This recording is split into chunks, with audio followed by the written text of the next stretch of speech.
الصلاة والسلام على أشرف المرسلين سيدنا محمد وعلى آله وصحبه وسلم. السلام عليكم ورحمة الله وبركاته. maantay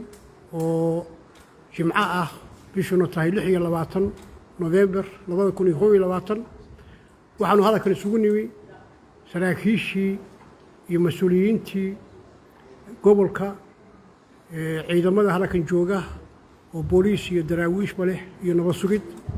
iyo gobolkii iyo degmadii waxaanu halkan isugu nimi inaanu shir jaraa'id ku qabanno. halkan waxaa fadhiya wasiirkii amniga la taliyihii madaxweynaha xagga amniga Janaal Bashiir duqi magaalada taliyaashii qaybaha daraawiishta iyo booliiska saraakiishii aaga kan joogtay agaasimihii hay'adda BSF-ta waxaanu halkan isugu nimi inaanu maanta shir jaraa'id ku qabanno xaaladda ka taagan taliyaha BSF-ta waxaanu isugu nimi halkan inaanu shir jaraa'id ku qabanno shirkaasoo ku saabsan xaaladda magaalada Boosaaso inaanu xaaladdeeda ka hadalno oo ummadda reer Puntland iyo ummadda Soomaaliyeedba u bayaamino waxa jira aad iyo aad guux badan baa jira. bisha 24keedii madaxweynuhu dekreetu soo saaray uu ku bedelay agaasimihii hay'adda BSF ee Puntland hay-addaasoo ka mid ahayd ciidamada Puntland ee difaaca kaga jira dalka. taa waxaa ka horreysay madaxweynuhu inuu soo saaray dekreeto uu xilkii ku kala wareejiyey taliskii booliiska iyo taliskii asluubta labadaba. annagu waxaanu goobjoog ka ahayn aniga iyo wasiirka amnigu xil wareejintii booliiska iyo tii asluubta iyo tii taliyaasha qaybaha. tanuna haddii annaga saasoo kale noo ahayd waxaanu halkan u nimi waxay ahayd inaanu xil wareejintaas ka qayb galno. hase yeeshee xaalad baa abuurantay kadib markii ciidankii difaaca ku jiray ee BSF difaacii lagagana soo saaray amarka agaasimaha ciidankaas haddana ay ku sugan yihiin xeradooda. magaalada xaaladdeedu maanta aan idinla hadlaayo waa degan tahay, wax dhibaato ahi kama jiraan. hase yeeshee haddii arrintaas ka soo bixidda difaaca jiidda hore ah arrintaasi waxay nagu noqotay arrin lama filaan ah aadna aan uga xunnahay. ciidan difaaca ku jira oo dalka kan cadowga ka ilaalinayay oo laga soo saaro jiidda difaaca arrintaasi waa arrin sharciga ciidamada iyo nidaamka dowladeed intaba khilaafsan weeye. taasi waa qodob. dabadeedna waxaa kaloo hadda socda oo hoggaanka BSF-tu ay ka wadaan magaalada kuwii hadda laga qaaday iyo kuwii ka horreeyeyba saraakiisha ka joogta. waxaad moodaa arrin aan iyadana laaqi ahayn oo munaasab ahayn baa halkan laga wadaa hadda oo ah in ciidankii difaaca ku jiray iyo ciidankii amniga sugayey daraawiish iyo booliis kay rabaan ha noqdeene in tashkiilin iyo urursi lagu hayo oo ciidankii la dhex galay. labada arrimood waxay noo muuqdaan annaga laba arrimood oo aad u fulxun. hase yeeshee wax hadda dhibaato ah oo magaalada ka taagan ma jiro. sibaad moodaa in meediyada iyo wax badan u buubuulinayaan waxyaalo xaqiiqada aan jirin oo magaalada dagaal baa ka socda, xabaddii baa dadka afka isugu jidha, ciidamadii Puntland baa isdagaalamaya, sheekadaasaa socota. arrintaas waxaanu caddaynaynaa inaanay maantay tallaabooyinkaas la qaaday oo aan nidaamka lahayn ma ahane wax hadda khatar ah oo taagan aanan arag. waxaanu shirkaa marka u qabannay inaanu marka ugu horreysa dadweynaha reer Puntland iyo kuwa Soomaaliyeedba u sheegno in dalka kan laga soo maray taariikh weyn oo wax badan laga soo qabtay.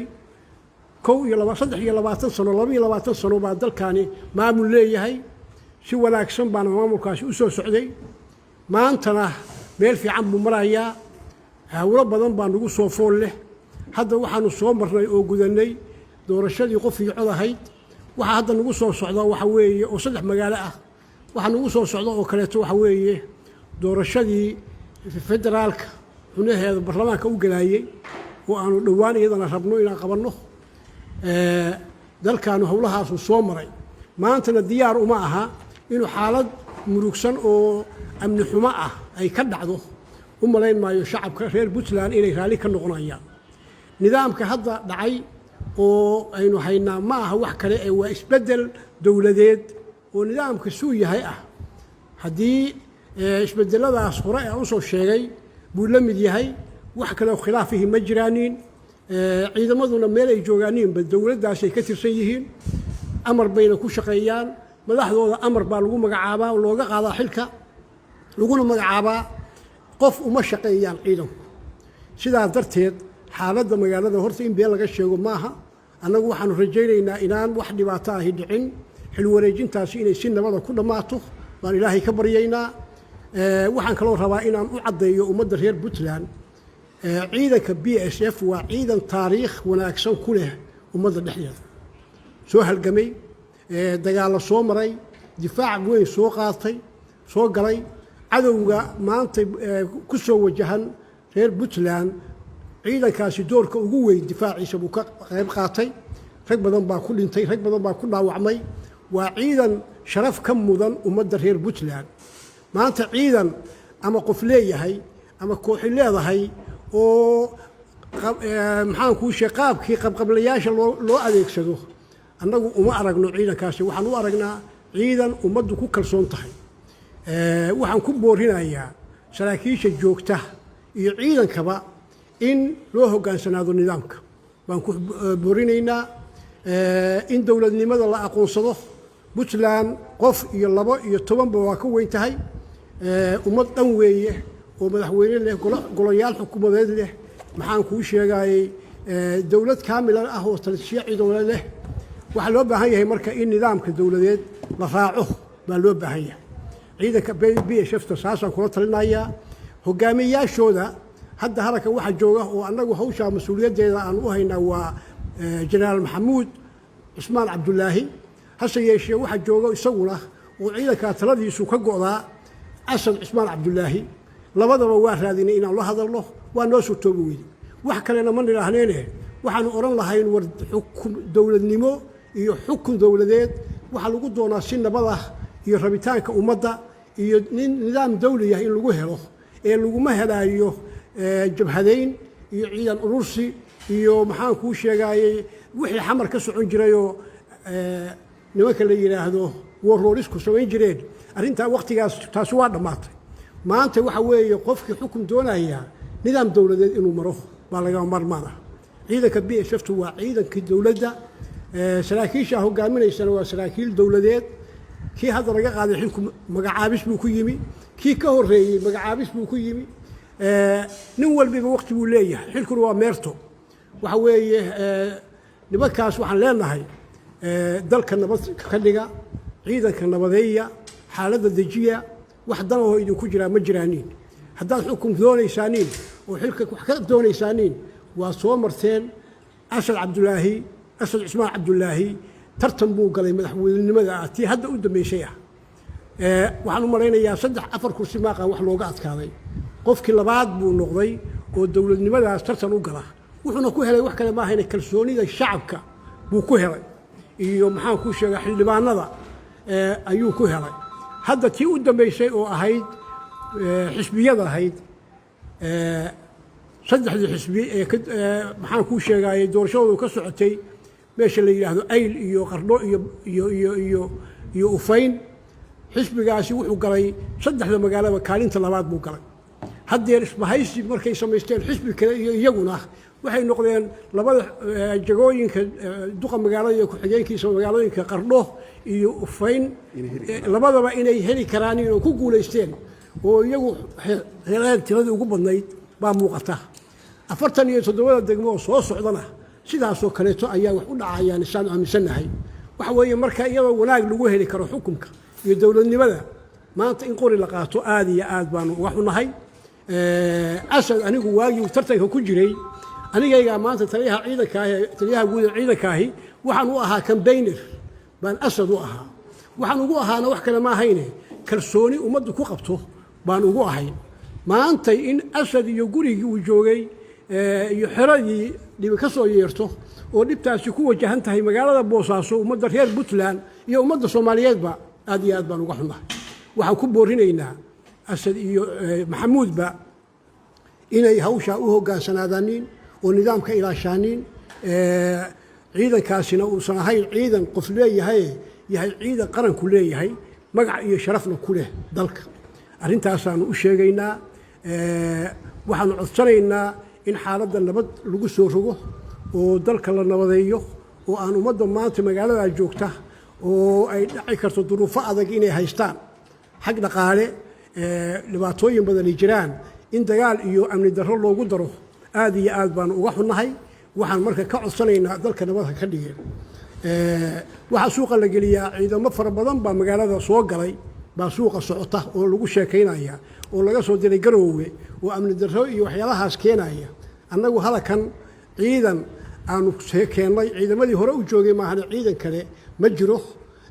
laakiin hadday ka fursan weydo waqtigeeda waa imaanayaan in wax walba inay yimaadaan waa suurtagal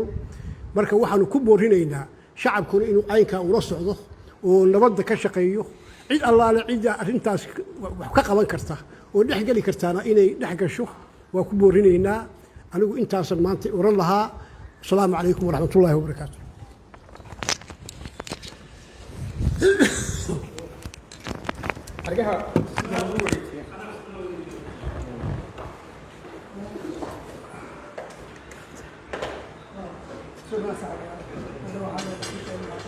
Yeah.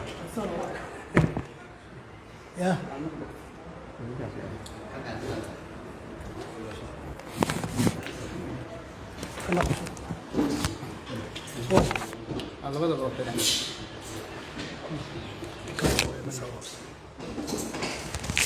وش الفيصل؟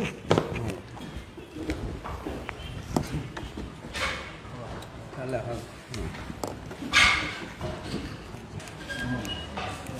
هي بالله بكره سمع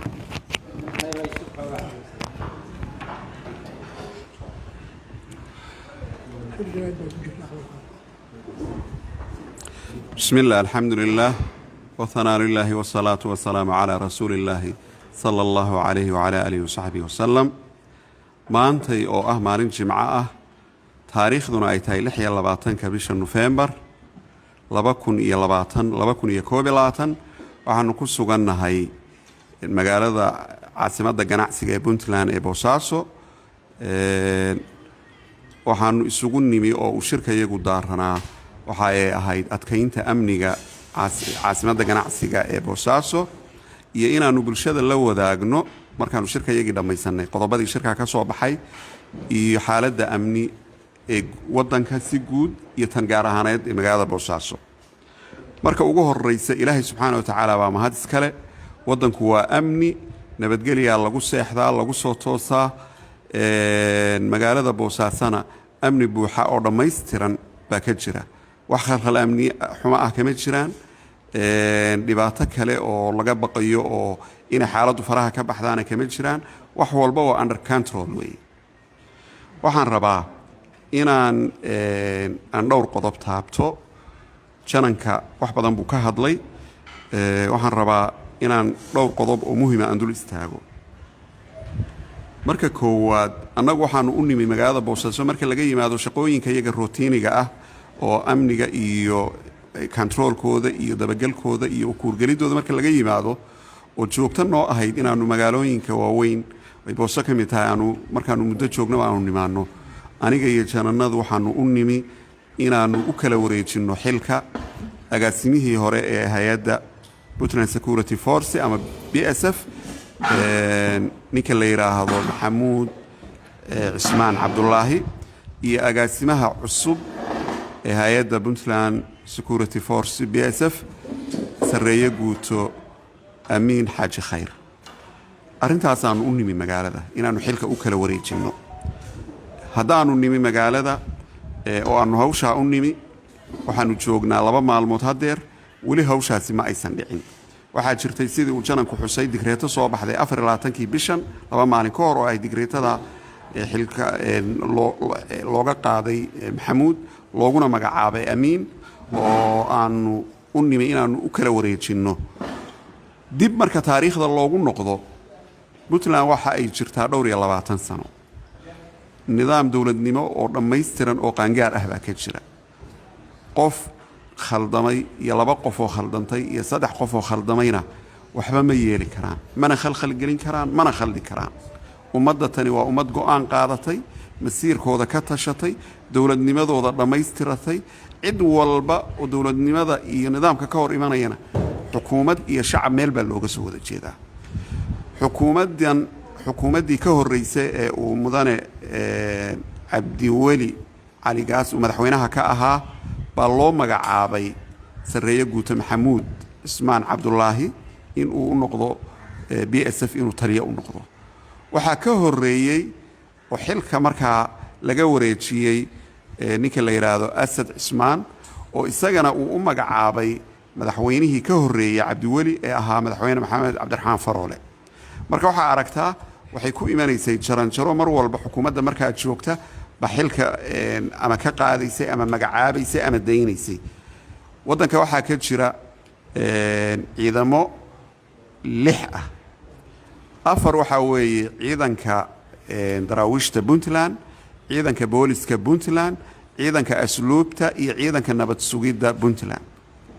ciidamadaasi waxaa si dhammaystiran dhaqaalahooda iyo budgetkooda iyo tababaradooda gacanta ugu haysa oo bixisa dowladda Puntland. waxaa jirta 2 ciidan oo dowladda Puntland laga kabo oo kala ah ciidanka BSF-ta oo ay dowladda Mareykanku nagu caawiso budgetka iyo dhaqaalaha ku baxa iyo tababarada ku baxa. ciidanka labaadna waa ciidanka BMBF oo iyagana ay naga caawiyaan dowladda Imaaraadku ay naga caawiyaan kabistooda iyo dhaqaalaha iyo baahida ay ciidankaasi u baahan yihiin iyo tababaradooda. dhammaantood marka mid bay ka siman yihiin. waxay ka siman yihiin waxaa magacaaba xilka ka qaada madaxweynaha dowladda Puntland. dhammaantood xukuumaddan haddeer jirta ee uu madaxweynaha ka yahay Saciid Cabdulaahi Deni waxaan rabaa inaan dadka la rabo in la marin habaabiyo inaan saxaan rabaa. xukuumaddani waxa ay xilkii ka qaaday taliyihii hore ee ciidamada daraawiishta. waxaa loo magacaabay janan yaasiin oo haddeer dhinac fadhiya. waxaa sidoo kale xilkii laga qaaday taliyihii hore ee ciidanka booliska. waxaa loo magacaabay jenaraal cabdiyare. waxaa mar labaad laga qaaday jenaraal cabdiyare. waxaa loo magacaabay jenaraal maxaa cali xaashi. ciidanka nabad sugidda sidaas si la mid ah waxaa laga qaaday taliyihii hore ninkii la oran jiray cabdulaahi uulo. waxaa loo magacaabay taliyaha haddeer haysta jeyte. ciidanka BMBF waxaa laga qaaday agaasimihii hore ee haysta ciidanka BMBF cabdiraxmaan maxamuud xaaji xasan. waxaa loo magacaabay agaasimaha cusub ee haddeer haysta cabdirabbi cabdisamed maxamed. ciidanka BSF-na waxaa laga qaaday xilkii taliyihii hore ciidanka haysan jiray ama agaasimihii hore haysan jiray maxamuud cismaan cabdulaahi. waxaa loo magacaabay agaasimaha cusub iyo taliyaha cusub ee BSF-ta sarreeye guuto amiin xaaji khayr. marka waxaan rabaa halkaa inay silsiladda inaa idinku isku xirataan dhammaystiran inay xilka qaadisteeda iyo magacaabisteeda inay tahay xaq dastuuri ah oo uu leeyahay madaxweynaha markaa talada dowladda Puntland gacanta ku haya. wadadii saxnayd bay soo martay digreetatani. waxa ay soo martay nidaamkii dastuuriga ahaa. waxa ay ku timi magacaabidii saxnayd. waxaan rabnaa marka bulshada inaan been loo sheegin, bulshada inaan la qalin daarin, ummadda inaan wax khaldan loo sheegin. waa sidaa looga qaaday jenaraal ninka la yiraahdo sarreeye guuto maxamuud cismaan cabdulaahi looguna magacaabay sarreeye guuto amiin xaaji khayr. waxaanu rabnaa sidaa ay digreetada u qoran tahay inay u dhaqan gasho. waxaanuna u joogno booso waa intaa. ma rabno amni xumo inay ka timaado, ma rabno khilaaf inay ka timaado, ma rabno cadowgu inuu ka faa'iidaysto. dadkan iyo dalkan waxa ay leeyihiin cadow fara badan oo isu bahaystay. waxaanu rabnaa inay xabadeenna iyo gacanteennu ay meel u wada jeedo oo aynu argagixisada sidii aynu dhaqanka u lahayn aynu kula wada diriro. waxaan rabaa inaan taabto ciidanka BSF-ta. ciidamada BSF-tu sida uu tilmaamay jenaraal yaasiin waxa ay ka mid ahaayeen ciidamadii lafdhabarta u ahaa amniga Puntland, ciidamadii lafdhabarta u ahaa dowladnimada Puntland, ciidamadii lafdhabarta u ahaa difaaca dalka. aad baan ugu ammaanaynaa ciidamadaas. saraakiil iyo saraakiil xigeen waxa ay soo qabteen shaqo lama hadiyo. waxa ay mudan yihiin qadarin, waxa ay mudan yihiin abaalmarin. laakiin waxaan rabnaa marka uu isbedel imanayo maxaa keena? ciidan shaqaynayay marka sarkaalkii ugu sarreeyay xilka laga qaado sarkaal kale loo magacaabo iimaa yimi loo arko in la saxo oo la rabo sarkaalkaasi hadduu saxi kari waaye sarkaal kale in la keeno oo markaa daldalooladii jiray uu buuxiyo ciidamada BSF-ta daldaloolada jiray oo aan rabnay hadduu ilaahaydmo agaasimaha cusub iyo taliyaha cusub oo loo magacaabay inuu saxo waxaa ka mid ahaa ciidamadu waxa ay soo galeen dagaallo fara badan waxa ay yeesheen mudnaan fara badan waxa ay yeesheen oo ay xaq u yeesheen dallacsiimo waxa ay xaq u yeesheen biladsiin waxa ay xaq u yeesheen in la xuso laakiin waxyaabaha daldaloolada ah oo jiray waxaa ka mid ahaa ciidamada inay waayadii dambe oo dhan inaysan intaa helin inay ciidamadii dallacsiin helin inaysan darajooyinkay mudnaayeen inaysan helin in uu dibadhac u jiray in moralkii ciidanku markaa uu hoos u dhacay maxaa yeelay ciidamadu inay marka ay howlgalla sameeyaan operationna galaan ay ku guulaystaan inay helaan dallacsiin iyo darajasiin iyo mahadcelin iyo biladgeesi waxa ay ka mid tahay waxyaabaha moralka ciidanka kor u qaada ciidamadii kale oo la midka ahay oo shanta ahaa markay intaa wada helaan ciidankii BSF-tuna ay intaa waayaan oo khaladaad kale uu dhaco oo mararka qaarkood tacaddi iyada xeradii dhexdeedii ay ka dhacdo oo ay dhacdo qof aan mudnayn in la eriyo oo ay timaado awood maquunsi iyo waxa la yiraahdo ku takrifal ay timaado qof aan mudnayn in la xiro waxaasoo dhan ay timaado waxaa imanaysa moralkii ciidanka inuu hoos u dhaco waxaa lagu saxay oo go'aanku uu ku soo baxay agaasimo cusub iyo taliye cusub in loo magacaabo isagu oo hoos u fiiriyo wixii khaldanaa uu saxo waxaan markaa rabaa inaan u sheego dhammaan ciidamada BSF-ta waxaad ogaataan agaasimaha cusub oo la idiin magacaabay wax badan oo khaldanaa buu sixi doonaa hadduu ilaahaydmo waa nin aqoon u leh hore loo soo tijaabiyey shaqooyinka noocanna hore uga soo shaqeeyay aadna ugu wanaagsan waxaan rajaynaynaa ilaahay idankii wanaaggii la idinka badtay ee ciidamada saraakiisha iyo saraakiil xigeennada iyo dableyda BSF-ta iyo qorshihii aad ku taagnaydeen inuu saaxba iska beddelin waxaan rabnaa inaad noqotaan amar qaatayaal oo aad amarka ka qaadataan saacaddaa wixii ka dambeeya taliyaha cusub oo la idiin magacaabay iyo agaasimaha cusub oo la idiin magacaabay waxaa kaloo la idin farayaa inta ku jirta magaalada Boosaaso gudaheeda in ay xerada ama xarunta ciidanka BSF ee magaalada Boosaaso gudaheeda ah in ay joogaan oo aysan ka soo bixin ayna halkaa ku nagaadaan inta xaaladani ay dhammaanayso taliyaha cusub intuu xilka la wareegayo inta uu la kulmayo ciidanka inay halkaa ku jiraan oo aysan ka soo bixin arrintaana waa faraynaa waxaan rabnaa si la mida gaadiidka iyo hubka ay gacanta ku hayaanna saasoo kale inuu xerada uu ku ekaado oo uusan xerada dibadda uga soo bixin waxa kale oo dhan waa la saxayaa wax khaldami doonaana ma jiro waddankuna wuxuu leeyahay nidaam iyo dastuur kala haga oo aan la isku khaldami karin xilkuna waa meerto maanta shalay maxamuud waxa uu ahaa taliyaha ciidanka BSF-ta berrito waxaa laga yaabaa xil ka sarreeya inuu madaxweynuhu u magacaabo waxaa laga yaabaa golaha xukuumadda aanu hadeer ku jirro inuu soo galo waxaa laga yaabaa meelo kale oo wanaagsan inuu yimaado waxaanu maxamuudna kula talinaynaa inaysan dhallinyarnimo qaadin inuu si sharaf leh oo wanaagsan oo gobannimo leh sidii xilka loogu magacaabay uu xilka u wareejiyo ogaadana inay meerto tahay annaga waxaanu marka u taagannahay oo aanu u dhaarannay dadkan iyo dalkan inaanu difaacno cid kasta oo damacda inay amnigeeda khalkhal gelisana inaanan ka aqbalin oo aanan ka ogolaan shacabweynaha reer Puntland shacabka reer Boosaaso waxaa ku seexataan oo ku soo toostaan nabadii iyo wanaaggii aad haysateen ilaahay idankiina waxba iska bedeli doonin hawsha tanyarta ahna iyo waxaan yaroo taagtaaganna waa waxaanu magaalada u joogno waana xallinaynaa waana ay dhammaanaysaa dhammaan ciidamada jooga gobolka bari gaar ahaan magaalada Boosaaso iyagana waxaanu faraynaa in ay waajibaadkooda gutaan inay amniga si buuxda uga shaqeeyaan inay shacabka u dhimriyaan in ay mar walba ay dowladnimadii iyo nidaamkii iyo systemkii dowladnimo inay ilaaliyaan bahda meediyahana waxaanu iyagana ka codsanaynaa inay waxa wanaagsan tiriyaan inay waxa wanaagsan ka shaqeeyaan inaysan dadka khalkhal gelin inaysan macluumaad khaldan aysan sheer garayn mid baad arkaysaa wax khaldan soo dhigaya markiiba waxaad arkaysaa tobannaan kula boobaya sheerka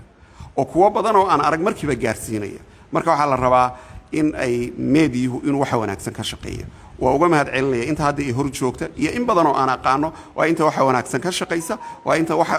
khaldan saxda waxaanu rabnaa taa oo si laba jibaarteen inta khaladka ka shaqeynaysana in qori faraariyada ku qabataan ummadana la tuso la yiraahdo waxa ay ka shaqeynayaan ma aha wax saxan ma aha wax baalkiya dalku waxa uu u diyaar garoobay doorasho xubnihii aqalka hoose ee federaalka inay ka dhacaan hadduu ilaahaydmo magaalooyinkii puntland loo asdeeyey si nabadgelyo leh bay uga dhici doonaan hadduu ilaahaydmo hawsheedana meel fiican bay maraysaa ummaddana waxaanu ugu bishaaraynaynaa nabadgelyo iyo wanaag dowladnimaduna iyadaa asal ah cid kasta oo khilaaftana waxay noqonaysaa cid iyagu markaa meesha ka baxda aad baa umahadsantihiin wasalaamu calaykum waraxmatullahi wabarakaatu